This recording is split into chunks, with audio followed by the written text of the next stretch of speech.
يعني الحديث عن النظرة الغربية في مجال فلسفة التاريخ. يعني لدينا نظرة تتعلق بهيجل أو ماركس وتوينبي. هذه شخصيات قدمت لنا نظريات في مجال فلسفة التاريخ. ولكن من النظرة الجدلية التي قدمها هيجل أو النظرة نستطيع القول المنطق، باعتبار أن هيجل يرى بأن كل واقعي معقول وكل معقول هو واقعي، وهيجل يرى بأن هنالك مطلق يحكم التاريخ، وهذا المطلق حقيقة أنا وجدت نقد في هذه المسألة. ما هو؟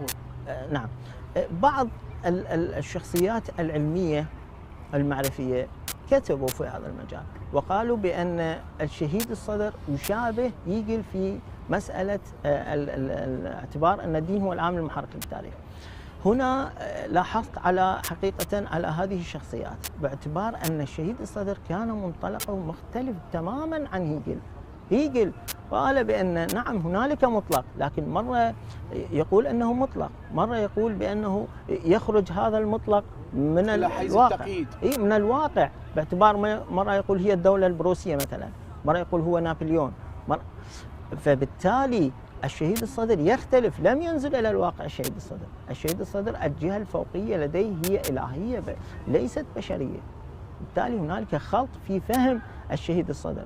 هنا لاحظت هذه المسألة، وبالتالي أيضا هو يختلف عن ماركس نظرته مادية باعتبار الاقتصاد هو المحرك للتاريخ، أيضا واقعية.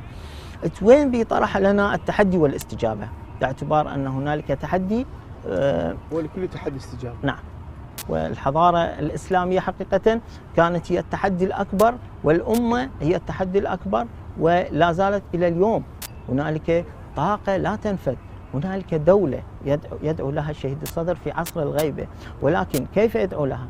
يدعو لها من خلال توحيد الخطاب الإسلامي، من خلال عالمية الأمة الإسلامية، من خلال التمسك بمسار حركة التاريخ، من خلال توجيه المجتمع لكي يكون كتلة كالإنسان تتحرك نحو المستقبل، وكذلك متابعة الأحداث التي تسير في الواقع والاستمرار فيها بعين واعية من أجل تحقيق مدينة السعادة في المستقبل.